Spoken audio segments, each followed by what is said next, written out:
How's it going, people? Welcome back to my channel. There's a lot of talk on Twitter today about Kroenke, and the hashtag Kroenke out is actually trending now on Twitter. So there's a lot of people talking about him today.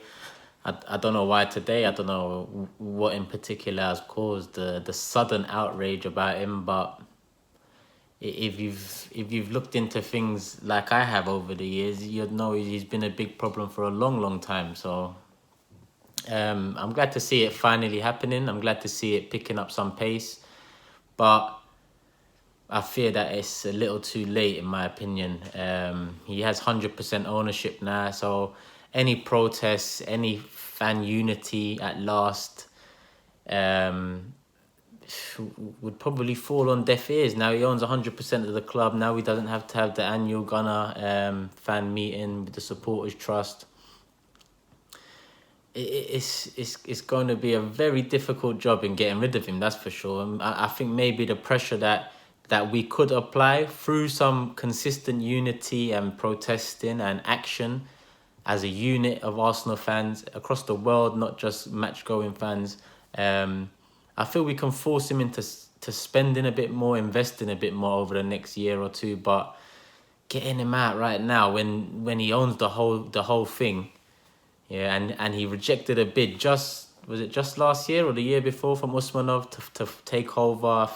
It was far greater than the value of the shares he was actually offering for, and Kroenke still said no, and he still pursued the full purchase of the club. Now, negative me, I know it's me saying it's a little too late. Listen, I'm glad it's finally happening, trust me. But it's going to take much more than just a stupid hashtag, yeah, to do anything. This guy's a billionaire. Imagine you're a billionaire. I don't even give a fuck if someone put me in a hashtag and it trended. Imagine you're a billionaire. Why would you give a shit? You're a billionaire, your wife's a billionaire, you own all these things. Like, why would you give a shit if your name is trending? To be honest, to that sort of a person, to that sort of a character, he'd probably laugh about it with his silly mates over in America. Do you know what I mean? He'll probably laugh about it, saying, "Oh, look at these guys over there with their hashtag and this and that." And he doesn't give a shit about the UK news tabloids and what we really have to say, unless we start hitting him where it hurts. And I know it's easier said than done, but we need to start making some sort of an impact. Like I mentioned in the last video, our operating loss is going to be announced, or if it hasn't been announced already, I'm not even sure. But the news is coming that we've made our first loss since, I think, 02, 01, around that time, so a good 15, 16, 17 years. So obviously, finally as well, it's evident that all of this dilly-dallying over the years, all of this in-house fighting, all of this stupidity over Arsene Wenger, look what it's caused. Look what the fuck it's caused. Honestly, if I rewind back, yeah, I was Hillwood out before I was even Kroenke out. I could see the problem a mile away. A mile away. Look, we moved. Fair enough, we moved. But David Dein, yeah, was the man at this club. He was the man. Everything, if you look into things, everything falls back to when he left the club. And if you rewind back to then, the reason he left the club, Abramovich took over Chelsea. Obviously, we moved into a new stadium. And David Dein, as the businessman he was, as the footballing man he was, he saw that investors coming in to buy clubs and heavily investing into the playing squad is the way things are going. So he suggested Stan Kroenke. Stan Kroenke bought some shares off a company. I forgot who it was. It might be ITV or something like that. I don't know why they had shares, but he bought shares off a company, owned about 10, 11%. David Dein was backing him, went to the fellow board members and said, look, we need to kind of, not need to sell up to him, but we need to look into the idea at least, because Hillwood was very against it. Very against it. And to be honest, so were the other board members at the time. The reason David Dein left in the end is he got isolated after the support of Kroenke. His relationship with the fellow board members and Hillwood in particular deteriorated. So for me, that's when it all began to crumble. And Hillwood, rest in peace, obviously, but Hillwood took his personal feud with David Dein and utterly ruined the club. Now, I know in hindsight, I'm saying David Dein suggested Kroenke first. And looking at Kroenke now, you can see what sort of a man he is. You can see the poison he is. But he was right in the sense of foreign investors coming in and stirring the pot a bit in every league, but in particular the Premier League. That's where the money is. And look what's happened. So that relationship went left. David Dein had to leave the club, kept his shares, but left the club. And that was our inside man. That was our inside man in FA and UEFA. He was in negotiations, obviously, because again, since he left, all our negotiations, whether buying players or selling players, has gone downhill. But obviously, this video is about Kroenke, first and foremost. So yeah, Hillwood obviously keeps charge, puts his personal interests before Arsenal's. That's how I see it. And they move forward with that David Dein. Now, a few years later, a few years of no league titles, no real challenge, a few years of seeing Chelsea really pick up the pace and invest heavily and win leagues and win trophies through that investment. David Dein comes back through Red and White Holdings, owned by Usmanov. Now, he sells his shares to Usmanov, but becomes a board member at that company. So that's me looking at it like David Dein loves Arsenal Football Club. He wanted to get back in, and he saw that as an opportunity to get back in. Hillwood, on the other hand, in my opinion, he should have kept that quiet. Hillwood, on the other hand, probably that was part of the reason why they never took to Usmanov in the first place. But as soon as that news came out that Usmanov's bought shares, David Dein's a member of his member of the board in his company. As soon as that news came out, all of a sudden Hillwood's talking to Kroenke, and I'm sure Hillwood said something a few years prior saying Kroenke knows fuck all about football. All of a sudden he's talking to him off the back of David Dein coming in with Usmanov. Again, putting his personal feud with Dein ahead of Arsenal's best interest. So he begins to talk to Stan Kroenke now. Sells some shares up, he builds him up a bit. Now, this is coming from board members. Who was it? Hillwood, Nina Bracewell, Danny Fishman, Richard Carr. They owned about 40-something% of the club. They said they'll never sell up. They plan to own it. They're going to keep it traditional.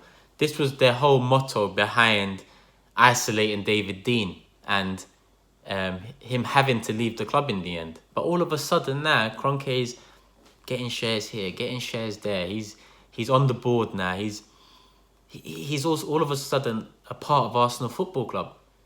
Happily from Hillwood. And at that time, Arsenal fans, they was happy as well because they linked Kroenke to David Dein, but not me, because David Dein was coming in with somebody else.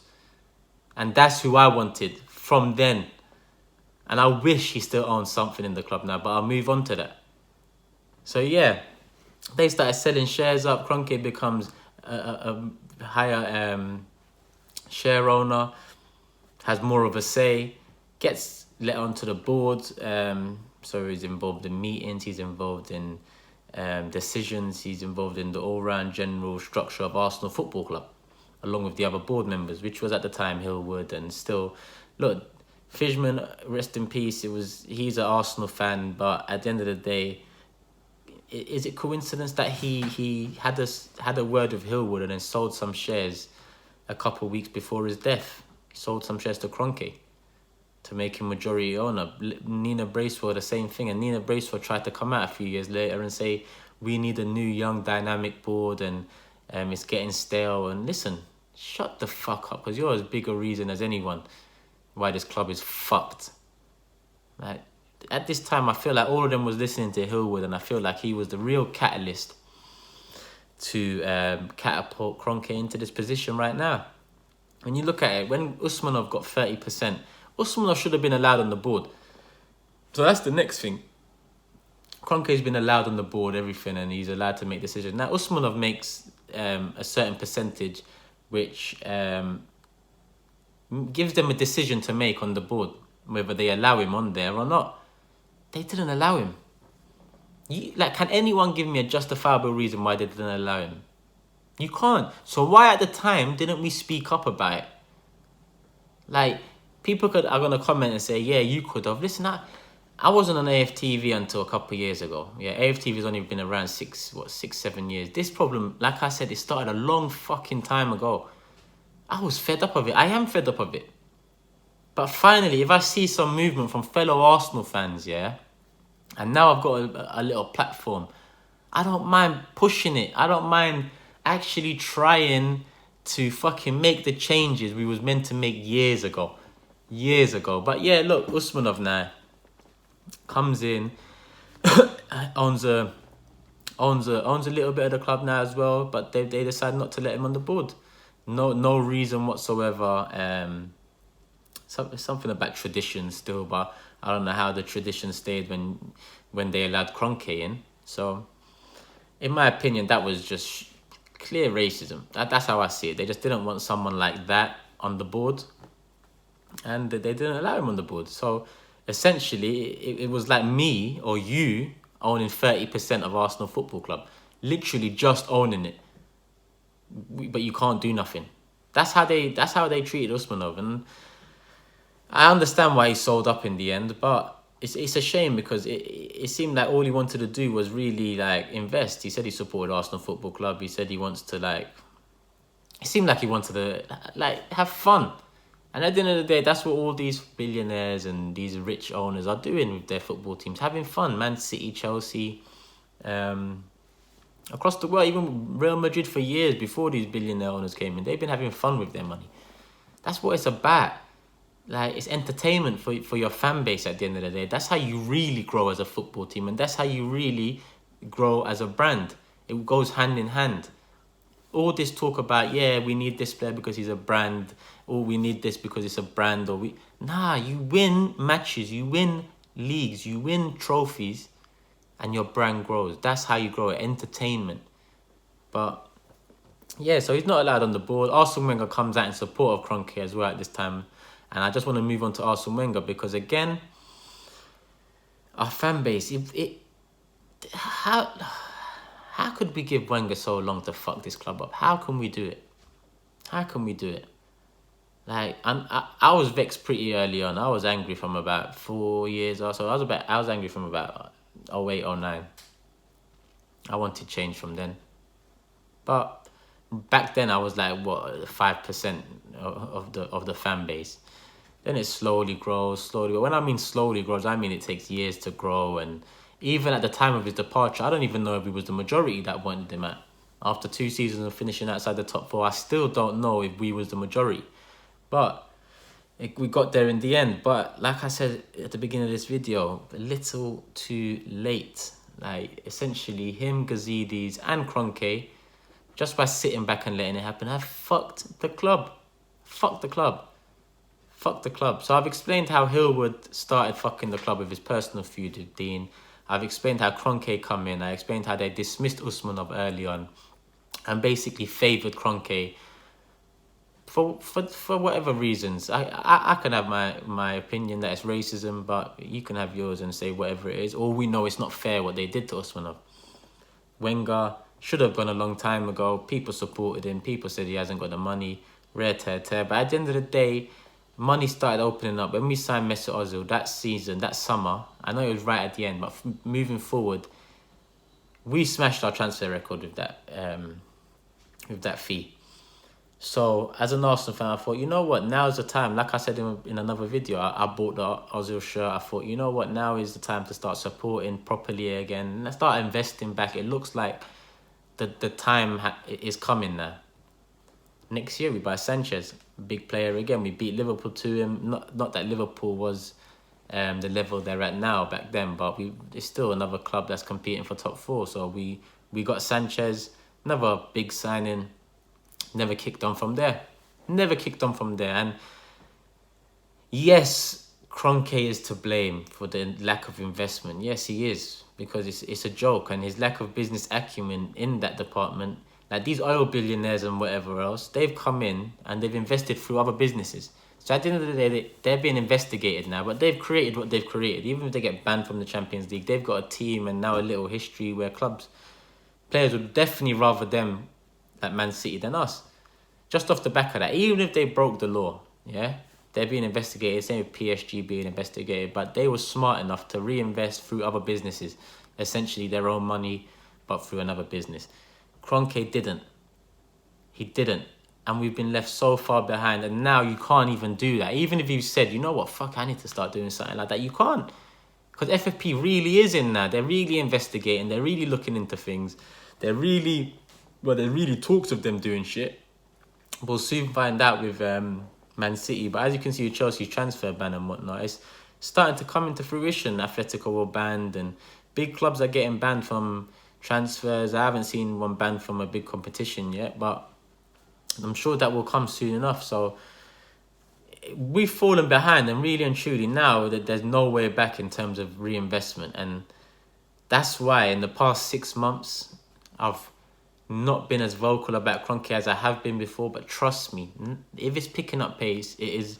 Whenever it starts to pick up pace, it is the time. It's the right time, because it's always the right time to get that man, that mug, that man, whatever you want to call him out, because I've got a whole heap of words for him. But yeah, so we've went through Hillwood, we went through Kroenke, we've gone through Wenger. The fans, very important here, because we've got a lot of blame to put on ourselves. Not me in particular, because in my opinion, I saw all this coming.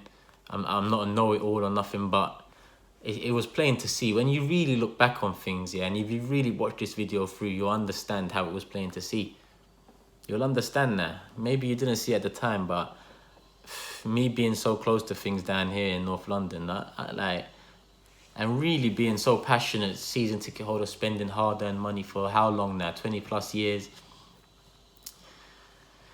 I had to know what was going on, and I still think I do. That's why, like I said, the talk of Kroenke died down a bit, because the wages was the problem. Look, the transfers after Ozil and Sanchez, we started spending money like recklessly. We could have got Kante, instead we went for Xhaka. We could have got, like, who else can I say? I don't even know. There's other players we definitely could have gone for. Like we didn't, Mustafi for 35 mil, even Gabriel before him for about 20-something mil, whatever it was. Like, did we do our research? Did we do our research, really? We just started spending money, and this is why Wenger and Gazidi started taking a lot more blame. Up until then, it was Hillwood, and then obviously Hillwood passed it to Kroenke, so Kroenke become the major problem. And then when we started spending money, that's when Wenger and Gazidi started becoming part of the problem, a percentage of the problem too. They started taking chunks of it and owning that problem, because they were spending money and it wasn't improving the squad, it wasn't improving the playing style. They essentially ripped our identity to shreds, because as much as people say Wenger was an attacking manager, in the last 2 years, yeah, we was attacking, but we was a mess. Like, we had no identity. Our attack wasn't fluid. It was laboured. It was slow at times. It was pass, shoot, hopefully, or lose the ball and concede a goal. So that was all a myth to me. That was all a myth. So that's how really I started becoming really irate with Wenger. Like, I gave him the benefit of the doubt for years, even though I wanted him out for years. I gave him the benefit of the doubt when fans said, we don't spend money and it's not all his fault.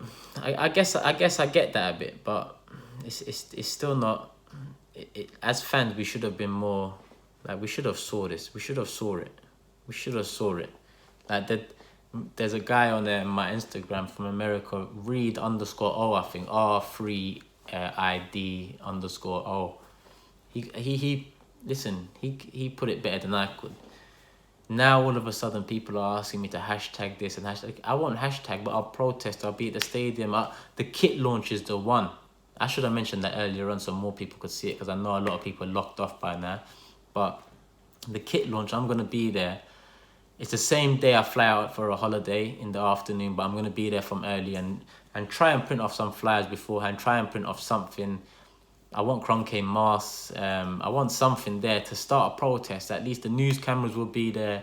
It will start picking up more pace. At the end of the day, I'm right. Like, how can you buy merchandise when they haven't even bought a player? People are telling me we're not going to buy a player until we release the kits. Who does that? You need to buy a player to build up the hype for the kits. So you think people are just going to invest in the kits? And same way, when the season ticket was getting renewed, it was Carrasco and yeah, we're talking to this guy. All of a sudden, season tickets are renewed now. Calm, shit's died down. It's going to come to kit time. This player, fuck off, man. Fuck off. But I'm going to build on it a bit more. I'm going to like see if I can do something at the kit launch, do something big at the kit launch to really cause a stir, man. Because something has to be done. And as much as the hashtag is trending, it's not going to do fuck all to a billionaire. Like I said, I wouldn't even give a shit if my name was hashtagging. So I doubt he would. But is that the whole story there for me? I think that is the whole story there, man. It's just a shame Usmanov's gone. That was the light at the end of the tunnel for me, but it's a shame he gave up in the end.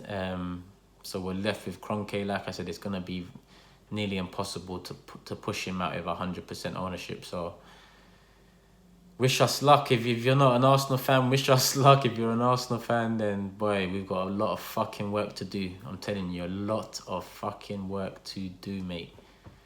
And like I said, we'll probably push him into spending some money instead of leaving the club, because I think he'll try and spend before he leaves, which is why it's going to take a hell of a long time. And I just look at fellow fans and you know what? They've got a lot of the blame to hold themselves, man. A lot of the blame. Should have opened your eyes a lot earlier. Sentiment has ruined Arsenal Football Club. Sentiment has ruined it. This is how we've got to the state we're in now. This is how we've got here. Fans being sentimental over whether it's over Aylwood or whether it's over Wenger or whether it's over Ozil or whether it's over whoever. Our fans are too sentimental, and we've been a part of the reason too. But hashtag Kroenke out. Let me know in the comments what you think below. Again, another negative video, innit? Fucking hell. Mate, trust me, I wish I could be popping champagne in these videos and talking about signing fucking Anton Griezmann and whoever else.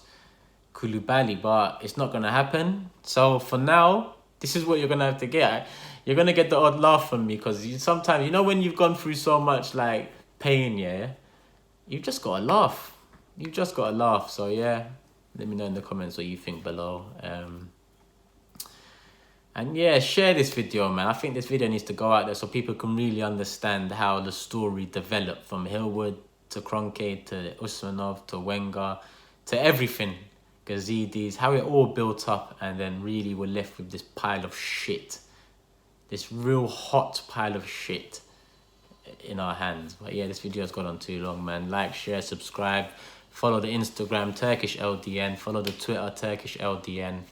Let me know what content you'd like to see. Obviously, I've seen a lot of support for that show with me and Troops. Me and Deluded will definitely have a show coming. It's just getting the right format, formula, and topics. Like, you need to get it right, you know what I mean? Because a show with me and Troops will be very different to a show with me and Deluded. So you've just got to get the topics right, the chemistry right, the set right, and we'll keep it moving from there. But love people for all the subscribers. Love, man. Love. Keep it up. Keep it up.